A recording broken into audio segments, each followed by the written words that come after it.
Assalamualaikum warahmatullahi wabarakatuh. Hari ini kita akan memulai satu mata pelajaran atau mata kuliah yang baru, yaitu kompetensi warga negara. Nah, kompetensi warga negara ini sedikit berbeda dengan mungkin metode mata kuliah yang lain, karena hubungannya di sini adalah hubungan yang erat dengan komunikasi. Artinya apa sih hubungan warga negara ini dengan dunia komunikasi?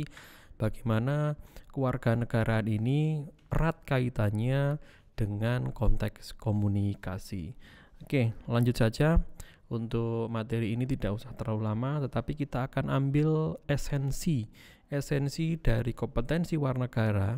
Kita sebagai warga negara, kita sebagai warga negara Indonesia itu berkontribusi ataupun mempunyai peran positif dalam bidang komunikasi.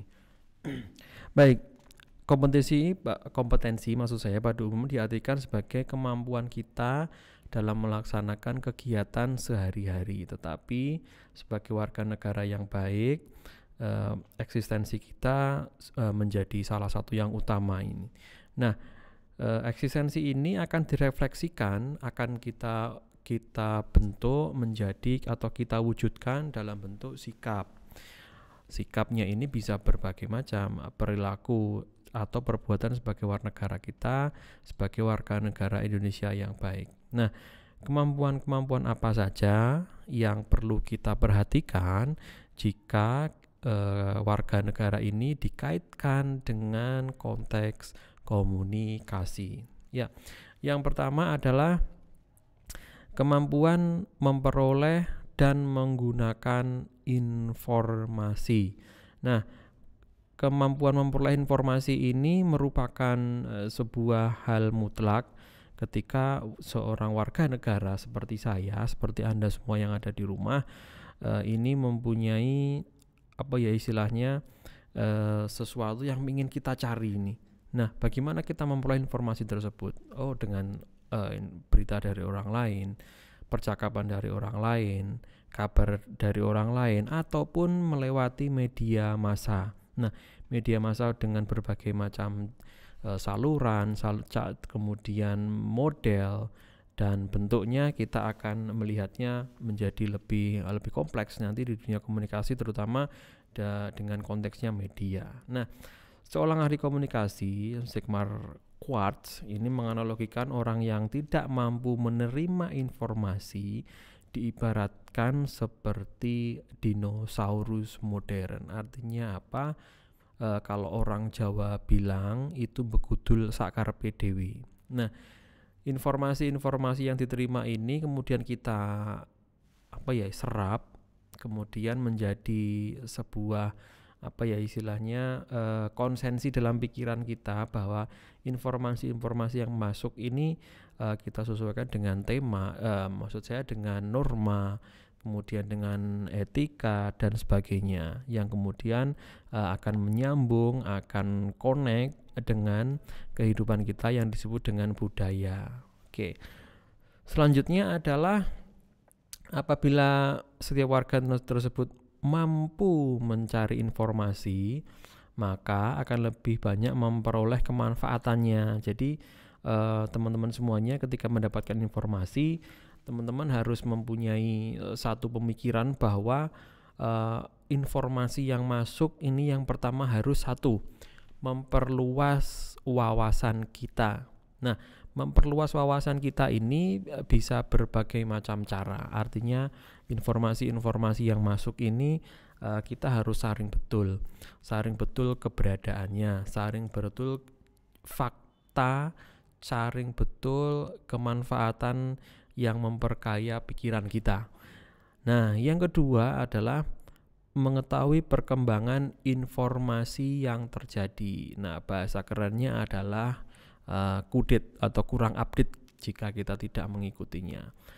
Yang ketiga, meningkatkan keterampilan dalam mengambil keputusan atau decision making.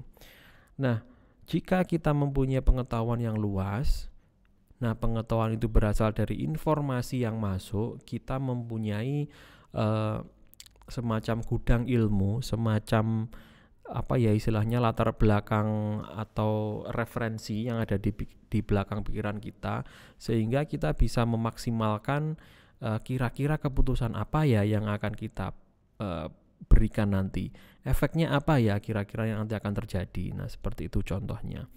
Nah, yang terakhir adalah memberikan semacam keputusan atau pemikiran yang kreatif dan kritis, yang ini sebagai bahan ketika seorang ataupun seseorang itu menjadi warga negara yang cerdas, bertanggung jawab, dan berperan dalam bidangnya masing-masing.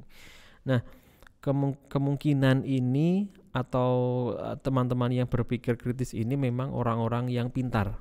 Nah, orang-orang yang pintar ini tanpa didukung dengan informasi yang memadai, terus kemudian mengolahnya dan mensarikannya menjadi sebuah wawasan, tentu tidak akan berpikir kritis dan kreatif. Oke, selanjutnya adalah menjaga dan membina ketertiban. Nah, ini wajib untuk setiap warga negara. Artinya apa? Di setiap kesempatan, di setiap kita menjadi warga negara yang baik dan benar, menjaga dan membina ketertiban inilah yang menjadi poin utama ketika kita berwarga negara, bernegara, berhidup dan berkehidupan di masyarakat. Nah, aturan dan kemudian yang berlaku kemudian di negara kita menjadi sebuah rules, undang-undang atau apalah namanya itu, atau norma, itu harus kita taati bersama supaya kehidupan ini berjalan dengan tertib, aman, dan damai. Nah, kompetensi yang ketiga adalah membuat keputusan. Ya, ini sebagai warga negara yang cerdas atau bahasa kerennya adalah civic intelligence, kita dituntut mampu untuk mengambil keputusan secara cerdas. Nah, keputusan secara cerdas ini tentu didasari dengan sikap yang kita kurangi sisi emosionalnya, kita kurangi sifat egoisitasnya, terus kemudian kita mementingkan rasionalisme, sistematis, dan logis. Nah, keputusan-keputusan ini tentunya diambil dengan mempertimbangkan sisi kebermaknaan atau meaningfulness bagi kehidupan yang kita jalani bersama masyarakat yang lain.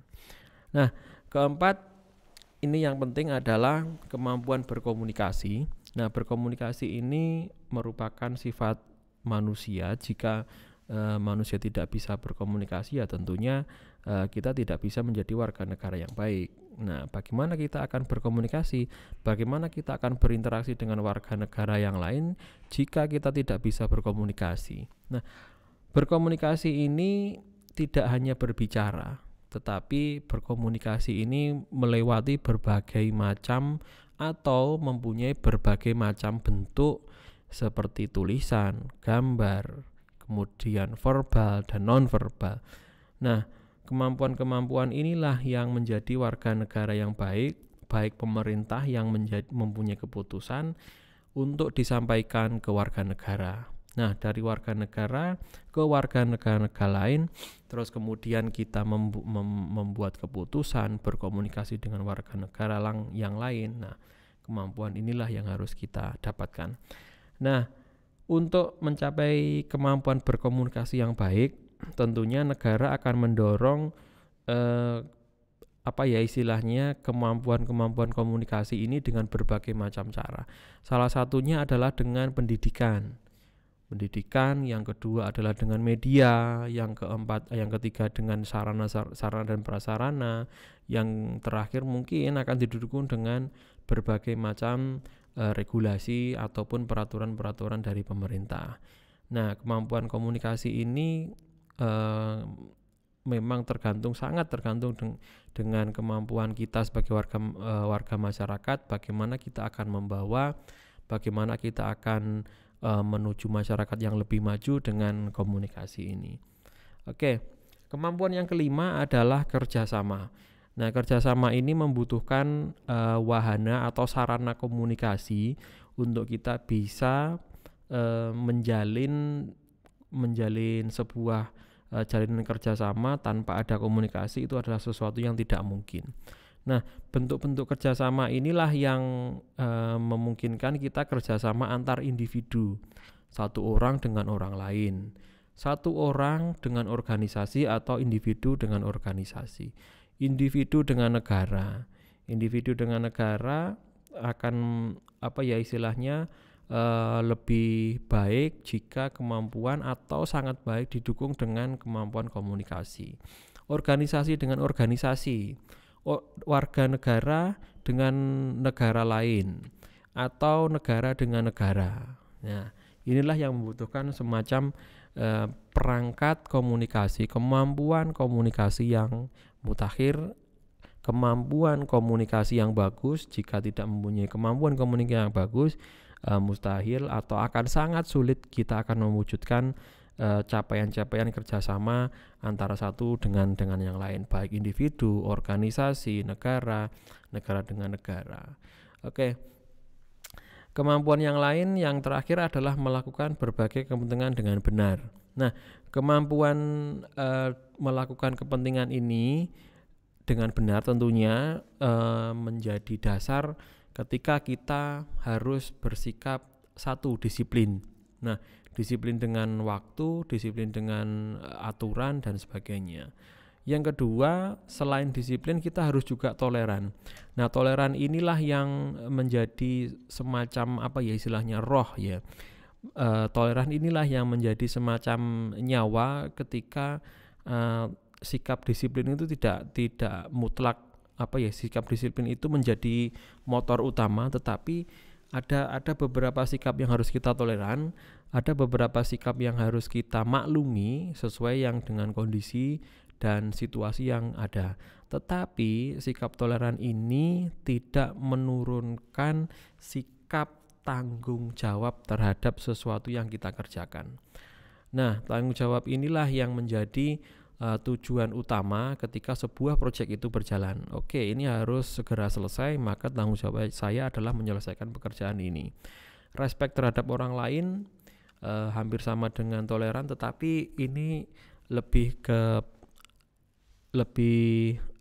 istilahnya menjadi titik poin ketika kita saling menghargai dengan kondisi orang lain. Nah, yang terakhir adalah harmonisasi dengan kehidupan masyarakat yang lain. Jadi harmonisasi ini menjadi sangat penting ketika kita berbicara masalah toleransi, berbicara masalah respect. Ketika tidak ketemu dengan harmonisasi, ya kita akan pincang di dalamnya. Oke. Baiklah, ini yang menjadi topik pembicaraan kita hari ini. Meskipun sangat singkat, tetapi hal-hal yang perlu kita titik tekankan adalah satu, bahwa kemampuan komunikasi itu menjadi dasar, itu menjadi bahan wajib ataupun menjadi kemampuan utama dalam kita menjadi warga negara yang baik dan benar. Nah, kemampuan komunikasi inilah yang menjadi kompetensi dasar kita sebagai warga negara Indonesia yang baik dan eksis ketika kita menjadi seorang warga negara. Baik, itu saja yang bisa sampaikan. Semoga materi ini bermanfaat.